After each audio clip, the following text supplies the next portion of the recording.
Hello guys, welcome to Purnima Kannada blog channel. ಇವತ್ತು ನಾನು ನಿಮಗೆ ಮನೆಯಲ್ಲಿರೋ ಪದಾರ್ಥಗಳನ್ನೇ ಉಪಯೋಗಿಸಿ ಸಿಂಪಲ್ಲಾಗಿ ಹೇಗೆ ನಾವು ಆಚೆ ತಿನ್ನೋಂಥ ಮೊಮೋಸ್ನ ಮನೆಯಲ್ಲೇ ಹೇಗೆ ಮಾಡೋದು ಅಂದ್ಬಿಟ್ಟು ನಾನು ತೋರಿಸ್ತಾ ಇದ್ದೀನಿ. ಸೊ ಇದು ಮೊದಲು ಮಾಡ್ತಾ ಇರೋದು ನನ್ನ ಸಿಸ್ಟರು, ನಾನು ಬಂದು ವಿಡಿಯೋ ಮಾಡ್ತಾಯಿದ್ದೀನಿ.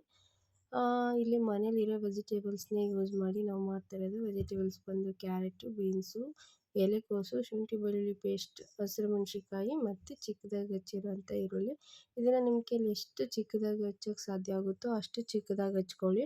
ಆ್ಯಂಡ್ ಇದಕ್ಕೆ ನಾವು 1 2 3 ಮಸಾಲ ನೂಡಲ್ಸ್ ಇದೊಂದೇ ಮಸಾಲಾನ ನಾವು ಯೂಸ್ ಮಾಡ್ತಾ ಇರೋದು. ಇನ್ನು ಯಾವುದೇ ಥರದ ಮಸಾಲಾನ ನಾವು ಯೂಸ್ ಮಾಡ್ತಾಯಿಲ್ಲ.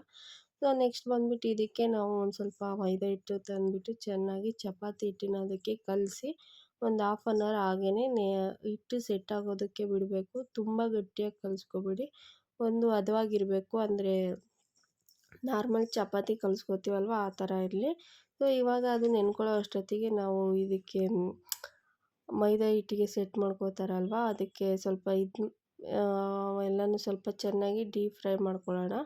ಹಾಗಾಗಿ ಈಗ ಮೊದಲು ಗ್ಯಾಸ್ಗೆ ಹಚ್ಚಿ ಅದ್ರ ಮೇಲೆ ಇದೆಲ್ಲ ಅಡುಗೆ ಮಾಡ್ತಾ ಇರೋದು ನನ್ನ ಸಿಸ್ಟರ್, ವಾಯ್ಸ್ ಕೊಡ್ತಾ ಇರೋದು ಮಾತ್ರ ನಾನು ಅಷ್ಟೇ. ಸೊ ಇವಾಗ ಅವ್ರು ಬಾಣಲಿ ಬಿಸಿಗೆ ಇಟ್ಬಿಟ್ಟು ಆಯಿಲ್ನ ಹಾಕ್ತಾಯಿದ್ದಾರೆ. ನಮ್ಮ ಮೇಡಮ್ ಅವ್ರು ಇವಾಗ ಸ್ವಲ್ಪ ಕುಕ್ಕಿಂಗ್ ಎಲ್ಲ ಕಲಿತಾ ಇದ್ದಾರಲ್ವ, ಹಾಗಾಗಿ ಇವತ್ತು ನಾನೇ ಓನಾಗಿ ಏನಾದರೂ ಮಾಡ್ತೀನಿ ಅಂದ್ಬಿಟ್ಟು ಮಾಡ್ತಾ ಇರೋದು. ಅವ್ರ ಫೇವ್ರೇಟ್ ಅಂದರೆ ಮೋಮೋಸೇ. ಸೊ ಹಾಗಾಗಿ ಮೋಮೋಸ್ನೇ ಮಾಡ್ತೀನಿ ಅಂತ ಅಂದ್ಬಿಟ್ಟು ಮಾಡ್ತಾ ಇರೋದು. ಸೊ ಮಾಡೋರಿಗೆ ನಾವು ಸಪೋರ್ಟ್ ಮಾಡಬೇಕಲ್ವ, ಹಾಗಾಗಿ ನಾನು ಮಾಡ್ತಾಯಿದ್ದೀನಿ, ವೀಡಿಯೋಸ್ ಮಾಡ್ತಾಯಿದ್ದೀನಿ. ಅವಳು ಎಲ್ಲನೂ ಕುಕ್ಕಿಂಗ್ ಬಂದುಬಿಟ್ಟು ಅವಳೇ ಮಾಡ್ತಾ ಇರೋದು. ಟೇಸ್ಟ್ ಲಾಸ್ಟಿಗೆ ಚೆನ್ನಾಗಿ ಬಂದಿತ್ತು. ಫಸ್ಟ್ ಟೈಮ್ ಟ್ರೈ ಮಾಡಿರೋದು ಅಂತ ಅನ್ನಿಸ್ತಾನೆ ಇರಲಿಲ್ಲ. ಬಟ್ ಅವರೆಲ್ಲ ವೆರೈಟಿಯಾಗಿ ಮಾಡ್ತಾರೆ. ಬಟ್ ನಾವು ಇಂಡಿಯನ್ಸ್ ಅಂದಮೇಲೆ ನಮ್ಮದು ಇಂಡಿಯನ್ ಶೈಲಿಯಲ್ಲೇ ಮಾಡಬೇಕಲ್ವ. ನಾವು ಫುಲ್ ನಮ್ಮ ಸ್ಟೈಲಲ್ಲಿ ಮಾಡಿದ್ದು, ಬಟ್ ಟೇಸ್ಟ್ ನಮಗೆ ಸಖತ್ತಾಗಿ ಹಿಡಿಸ್ತು, ಚೆನ್ನಾಗಿತ್ತು. ಫಸ್ಟ್ ಟೈಮ್ ಮಾಡಿರೋ ಥರನೇ ಅನ್ನಿಸ್ತಾ ಇರಲಿಲ್ಲ. ಟೇಸ್ಟ್ ಅಂತೂ ನೆಕ್ಸ್ಟ್ ಲೆವೆಲಲ್ಲಿತ್ತು. ಸೊ ಇವಾಗ ಒಂದು ಸ್ಪೂನಷ್ಟು ಆಯಿಲ್ ಹಾಕ್ಕೊಂಡು ಅದಕ್ಕೆ ನಾವೇನು ಹೇಳಿದ್ವಲ್ವ ವೆಜಿಟೇಬಲ್ಸು ಅದನ್ನೆಲ್ಲ ಚೆನ್ನಾಗಿ ಎಣ್ಣೆಲೆ ಅದು ಸ್ವಲ್ಪ ಚೆನ್ನಾಗಿ ಬಾಯ್ಲ್ ಆಗಬೇಕು. ಹಾಗಾಗಿ ಅದನ್ನು ನಾವು ಸ್ವಲ್ಪ ಎಣ್ಣೆಲಿ ಕಮ್ಮಿ ಫ್ಲೇಮ್ ಇಟ್ಕೊಂಡು ಚೆನ್ನಾಗಿ ಹುರ್ಕೋಬೇಕು. ಸೊ ಎಲ್ಲನೂ ತುರಿದಿರೋದ್ರಿಂದ ನೀವು ಹೈ ಫ್ಲೇಮಲ್ಲಿ ಇಟ್ಕೊಂಡ್ರೆ ಎಲ್ಲ ಕೆಳಗಡೆ ತಳ ಹತ್ದಂಗೆ ಆಗುತ್ತೆ. ಹಾಗಾಗಿ ನಾವು ಕಮ್ಮಿ ಫ್ಲೇಮಲ್ಲಿ ಇಟ್ಕೊಂಡು ಎಲ್ಲನೂ ಫ್ರೈ ಮಾಡ್ಕೋಬೇಕು. ತೋರಿಸ್ತೀನಿ ನಿಮಗೆ ನಮ್ಮದು ಉರಿ ಎಷ್ಟು ಕಮ್ಮಿ ಇದೆ ಅಂತ ಅಂದ್ಬಿಟ್ಟು.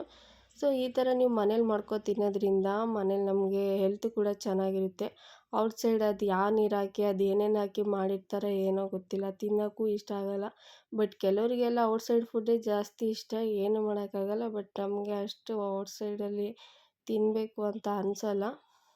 ಹಾಗಾಗಿ ತಿನ್ನಬೇಕು ಅಂತ ಆಸೆ ಇರುತ್ತೆ, ಬಟ್ ಅದು ಆಚೆ ಕಡೆನೂ ತಿನ್ನೋಕ್ಕಾಗಲ್ಲ. ಹಾಗಾಗಿ ನಾವೇನು ಮಾಡಬೇಕಂದ್ರೆ ಮನೇಲೇ ಮಾಡ್ಕೋಬೇಕು. ಆದಷ್ಟು ಮನೇಲೇ ಮಾಡಿಕೊಂಡು ತಿನ್ನಬೇಕು, ಹೆಲ್ದಿಯಾಗಿರಬೇಕು ಅಷ್ಟೇ. ನೋಡಿ ಇವಾಗ ನಾವು ಲೋ ಫ್ಲೇಮಲ್ಲಿ ಇಟ್ಕೊಂಡಿದ್ದೀವಿ. ಇವಾಗ ಇದನ್ನು ಚೆನ್ನಾಗಿ ಸ್ವಲ್ಪ ಎಲ್ಲ ಬಾಯ್ಲ್ ಆಗೋ ಥರ ಚೆನ್ನಾಗಿ ಎಣ್ಣೆಲೇ ಫ್ರೈ ಮಾಡಬೇಕು. ಇದಕ್ಕೆ ನಾನು ಆಗಲೇ ಹೇಳ್ದಂಗೆ ನಾವು ಯಾವುದೇ ಥರದ ಮಸಾಲ ಪೌಡರ್ನ ಯೂಸ್ ಮಾಡ್ತಾಯಿಲ್ಲ. ನಾವು ಯೂಸ್ ಮಾಡ್ತಿರೋದು ಬಂದು ಓನ್ಲಿ 1 2 3 ನೂಡಲ್ಸ್ ಅಂದ್ಬಿಟ್ಟು ಇನ್ನು ಯಾವುದೇ ಥರದ ಮಸಾಲಾನ ನಾವು ಯೂಸ್ ಮಾಡ್ತಾಯಿಲ್ಲ. ಸೊ ನೋಡೋಣ ಯಾವ ಥರ ಬರುತ್ತೆ ಅಂತ ಅಂದ್ಬಿಟ್ಟು ನಾವು ಟ್ರೈ ಮಾಡಿದ್ದು. ಬಟ್ ಟೇಸ್ಟ್ ಅಂತೂ ತುಂಬ ಅಂದರೆ ತುಂಬ ಚೆನ್ನಾಗಿ ಬಂದಿತ್ತು. ಸೊ ನೆಕ್ಸ್ಟ್ ಸಂಡೇ ಕೂಡ ಮಾಡೋಣ ಅಂದ್ಕೊಂಡು ಪ್ಲ್ಯಾನ್ ಮಾಡಿದ್ದೀವಿ. ಸೊ ನೀವು ಒನ್ ಟೈಮ್ ಮನೇಲಿ ಟ್ರೈ ಮಾಡಿ, ತುಂಬ ಚೆನ್ನಾಗಿರುತ್ತೆ. ನೀವು ಆಚೆ ಕಡೆ ಹೋಗಿ ತಿಂದು ಬರೋದಕ್ಕಿಂತ ಮನೇಲೇ ಮಾಡ್ಕೊಂಡು ಇದಕ್ಕೆ ಸ್ವಲ್ಪ ಕೆಂಪು ಚಟ್ನಿ ಮತ್ತು ಗ್ರೀನ್ ಚಟ್ನಿ ಮಾಡ್ಕೊಳ್ಳಿ, ಚೆನ್ನಾಗಿರುತ್ತೆ. ನಾವು ಮಾಡ್ಕೊಂಡಿದ್ದು ಲಾಸ್ಟಿಗೆ ಅದು ಕ್ಲಿಪ್ಪು ಮಿಸ್ ಆಗಿದೆ. ಸೊ ನೋಡಿ ಇದು ಸ್ವಲ್ಪ ಬಾಯ್ಲ್ ಆಗೋಕ್ಕೋಸ್ಕರ ಅದು ನಾನು ಇವಾಗ ಪುಡಿ ಉಪ್ಪು ಹಾಕ್ತಾಯಿದ್ದಾರೆ ನಮ್ಮ ಸಿಸ್ಟರು. ಹಿಂಗೆ ನಿಮ್ಮ ಮನೇಲೂ ಅಷ್ಟೇ ಯಾರಾದರೂ ಈ ಥರ ಕುಕ್ಕಿಂಗ್ ಮಾಡ್ತೀನಿ, ನಾನು ಅದು ಮಾಡ್ತೀನಿ ಅಂತ ಅಂದರೆ ಅವರಿಗೆ ನೀವು ಸಪೋರ್ಟ್ ಮಾಡಿ, ಮೋಟಿವೇಟ್ ಮಾಡಿ. ಅದನ್ನು ಬಿಟ್ಟು ಬೇಡ ನೀನು ಚೆನ್ನಾಗಿ ಮಾಡಲ್ಲ, ಹಾಗೆ ಮಾಡಲ್ಲ, ಹೀಗೆ ಮಾಡಲ್ಲ ಅಂದ್ಬಿಟ್ಟು ಅವರನ್ನು ಮಾಡದೇ ಇರೋ ಥರನೇ ಮಾಡಬೇಡಿ, ಆಯಿತಾ. ಅವ್ರೇನಾದ್ರು ಮಾಡ್ತೀವಿ ಹೊಸ್ದಾಗಿ ಮಾಡ್ತೀವಿ ಅಂದರೆ ಅದಕ್ಕೆ ನೀವು ಅಪ್ರಿಷಿಯೇಟ್ ಮಾಡಬೇಕು. ಸರಿ ಮಾಡು ಅಂತ ಅಂದ್ಬಿಟ್ಟು ನೀವು ಅವ್ರಿಗಿನ್ನೂ ಸಪೋರ್ಟ್ ಮಾಡಬೇಕು. ಸೊ ನಮ್ಮ ಮನೇಲೂ ನಾವು ಅದನ್ನೇ ಮಾಡ್ತಾ ಇರೋದು. ಸೊ ಮಾಡಿದ್ಲು, ಬಟ್ ಎಲ್ಲ ಅಡುಗೆನೂ ಮಾಡ್ತಾಳೆ. ಅವಳೇನು ಫಸ್ಟ್ ಟೈಮ್ ಅಂತ ಮಾಡ್ತಿರೋದಲ್ಲ, ಎಲ್ಲ ಅಡುಗೆನೂ ತುಂಬ ಚೆನ್ನಾಗಿ ಮಾಡ್ತಾರೆ. ಸೊ ಈ ಕಡೆ ಈವ್ನಿಂಗ್ ಊಟಕ್ಕೂ ಕೂಡ ರೆಡಿ ಆಗ್ತಾಯಿದೆ, ಬಜ್ಜಿ ಹಪ್ಳ ಎಲ್ಲ. ಈ ಕಡೆ ಕೋಟಿಂಗ್ ಎಲ್ಲ ರೆಡಿ ಆಯಿತು. ಸೊ ಇವಾಗ ನೆಕ್ಸ್ಟ್ ಬಂದುಬಿಟ್ಟು ನಾವು ಇದಕ್ಕೆ ಚಪಾತಿ ಹಾಕ್ಕೊಂಡು ಅದು 1 2 3 ನೂಡಲ್ಸ್ ಹಾಕಿರೋದು ಅದು ಸ್ವಲ್ಪ ಸ್ಕಿಪ್ಪಾಗಿ ಹೋಗ್ಬಿಟ್ಟಿದೆ. ನೀವು ಅದು ಹಾಕ್ಕೊಳ್ಳಿ. ಎಲ್ಲ ವೀಡಿಯೋ ಮಾಡ್ತಾನೆ ಇರೋಕ್ಕಾಗಲ್ಲಲ್ವ, ನಾನು ಸ್ವಲ್ಪ ಈ ಕಡೆ ಡೈವರ್ಟ್ ಆದೆ, ಆ ಕಡೆ ಅವಳು ಹಾಕಿ ಮುಗಿಸ್ಬಿಟ್ಟಿದ್ದಾಳೆ. ಹಾಗಾಗಿ ಅದನ್ನು ನೀವು ಆ್ಯಡ್ ಮಾಡ್ಕೊಳ್ಳಿ. ನೋಡಿ ಇವಾಗ ಚಪಾತಿ ಆ ಥರ ಮಾಡಿಕೊಂಡು ಚಿಕ್ಕದಾಗಿ ನೆಕ್ಸ್ಟ್ ಇದಕ್ಕೆ ನಾವು ಮೋಮೋಸ್ ಮಾಡೋ ಥರ ಮಾಡಿರೋದೆಲ್ಲ ನೋಡಿದ್ದೀವಲ್ಲ, ಈ ಥರ ಮಾಡ್ಕೊಳ್ಳಿ. ನಿಮಗೆ ಯಾವ ಶೇಪ್ ಬೇಕು ನೀವು ಆ ಶೇಪ್ ಮಾಡ್ಕೋಬೋದು. ಅದೇ ಥರ ಮಾಡಬೇಕು ಇದೇ ಥರ ಮಾಡಬೇಕು ಅಂತ ಇಲ್ಲ. ನಾವಿಲ್ಲೊಂದು 2 ಥರ ಶೇಪ್ ಮಾಡಿದ್ದೀವಿ ನೋಡಿ. ಅದಕ್ಕೆ ನಾನು ಇಲ್ಲಿ ಫಸ್ಟ್ ಒಂದು 2 ಕ್ಲಿಪ್ಪ ನಿಮಗೆ ತುಂಬ ನಿಧಾನಕ್ಕೆ ತೋರಿಸಿದ್ದೀನಿ. ನೀವು ಬೇಕಾದ್ರೆ ಕೋಟಿಂಗ್ ಮಾಡ್ಕೊಂಡಿದ್ದೀವಲ್ಲ ಅದು ಜಾಸ್ತಿ ಕೂಡ ಮಾಡ್ಕೋಬೋದು ನೋಡಿ.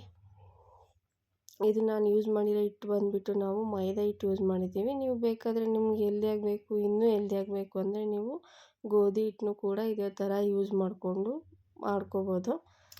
ಇವಾಗ ನಾವು ಗೋಧಿ ಹಿಟ್ಟು ಚಪಾತಿ ಅಂದರೆ ಚಪಾತಿ ಅದಕ್ಕೆ ಚಿಕ್ಕದಾಗಿ ನಾವು ಚಪಾತಿ ಥರ ಮಾಡಿಕೊಂಡು ಅದಕ್ಕೆ ಈ ಥರ ನಾವೇನು ಇದ್ರ ಕೋಟಿಂಗ್ ಪಲ್ಯ ಥರ ಮಾಡ್ಕೊಂಡಿದ್ದೀವಲ್ವ, ವೆಜಿಟೇಬಲ್ಸ್ ಫ್ರೈ ಮಾಡಿ ಇಟ್ಕೊಂಡಿದ್ದೀವಲ್ವ, ಅದನ್ನು ಇದಕ್ಕೆ ಹಾಕ್ಕೊಬಿಟ್ಟು ನಮ್ಗೆ ಯಾವ ಶೇಪ್ ಬೇಕು ಆ ಶೇಪ್ ನೋಡಿ. ಇವಾಗ ಇದು 2 ಥರ ರೌಂಡಕ್ಕೆ ಮಾಡಿದ್ದೀವಿ. ಇದೊಂದು ಸ್ವಲ್ಪ ದೊಡ್ಡ ಥರ ಮಾಡೋಣ ಅಂದ್ಬಿಟ್ಟು ಟ್ರೈ ಮಾಡ್ತಾ ಇರೋದು.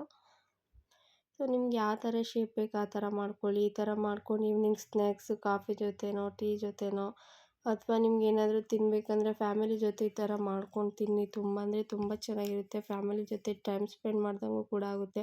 ಆ್ಯಂಡ್ ನೀವು ಕುಕ್ಕಿಂಗಲ್ಲಿ ಸ್ವಲ್ಪ ಎಕ್ಸ್ಪರ್ಟ್ ಕೂಡ ಆಗ್ತೀರಾ. ಫ್ಯಾಮಿಲಿ ಜೊತೆ ನೀವು ಹೊಸ್ದಾಗಿ ಟ್ರೈ ಮಾಡಿರೋದನ್ನ ಫ್ಯಾಮಿಲಿ ಮೆಂಬರ್ಸು ಹೌದು ಚೆನ್ನಾಗಿದೆ ಅಂತ ಅಪ್ರಿಷಿಯೇಟ್ ಮಾಡೋದ್ರಿಂದ ನಿಮ್ಗೆ ಇನ್ನೂ ಮಾಡಬೇಕು, ಇನ್ನೂ ಏನಾದರೂ ಹೊಸ್ದಾಗಿ ಟ್ರೈ ಮಾಡಬೇಕು ಅನ್ನೋ ಹೋಪ್ ಕೂಡ ನಿಮ್ಮಲ್ಲಿ ಬರುತ್ತೆ. ಹಾಗಾಗಿ ಸೊ ಈ ಥರ ಹೊಸ್ದಾಗಿ ಮನೇಲಿ ಟ್ರೈ ಮಾಡ್ತಾಯಿದ್ರೆ ಅವರಿಗೆ ನೀವು ಯಾವುದೇ ಕಾರಣಕ್ಕೂ ಅವರನ್ನು ಒಂಥರ ಡಿಸ್ಟರ್ಬ್ ಆಗೋ ಥರ ಮಾಡಬೇಡಿ. ಅಪ್ರಿಷಿಯೇಟ್ ಮಾಡಿ, ಚೆನ್ನಾಗಿದೆ ಇನ್ನೂ ನೆಕ್ಸ್ಟ್ ಟೈಮ್ ಇನ್ನೂ ಬೆಟರಾಗಿ ಮಾಡು, ಹೊಸ ಹೊಸ ರೆಸಿಪಿ ಟ್ರೈ ಮಾಡು ಅಂತ ಅಂದ್ಬಿಟ್ಟು ಅವರಿಗೆ ಸಪೋರ್ಟ್ ಮಾಡಿ, ಎಂಕರೇಜ್ ಮಾಡಿ.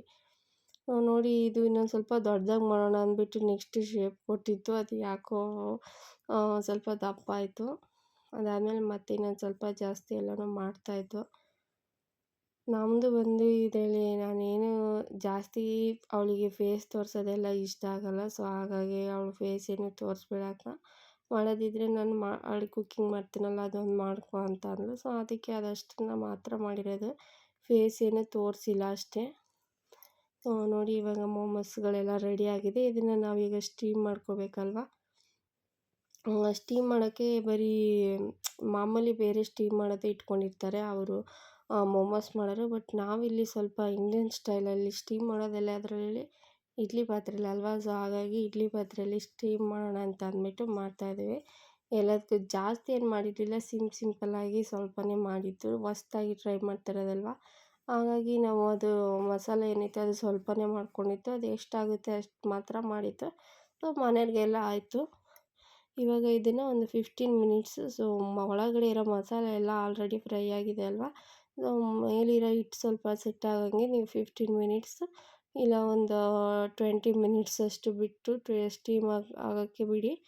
20 ಮಿನಿಟ್ಸ್ ಎಲ್ಲ ಸ್ಟೀಮ್ ಆದಮೇಲೆ ನಿಮಗೆ ಸೂಪರಾಗಿರೋ ಟೇಸ್ಟಿಯಾಗಿರೋ ಆ್ಯಂಡ್ ಹೆಲ್ದಿಯಾಗಿರೋ ಕೂಡ ಮೋಮೋಸ್ ಸಿಗುತ್ತೆ. ಈ ವಿಡಿಯೋ ನಿಮಗೆ ಇಷ್ಟ ಆಗಿದೆ ನನ್ನ ಚಾನಲ್ನ ಲೈಕ್ ಮಾಡಿ, ಶೇರ್ ಮಾಡಿ, ಕಮೆಂಟ್ ಮಾಡಿ ಆ್ಯಂಡ್ ಪ್ಲೀಸ್ ಸಬ್ಸ್ಕ್ರೈಬ್ ಮಾಡಿ, ಸಪೋರ್ಟ್ ಮಾಡಿ. Thanks for watching. ಬಾಯ್. ನೀವು ಕೂಡ ಮನೇಲಿ ಟ್ರೈ ಮಾಡಿ ಹೇಗಿತ್ತು ಅಂದ್ಬಿಟ್ಟು ಕಮೆಂಟ್ ಮಾಡಿ.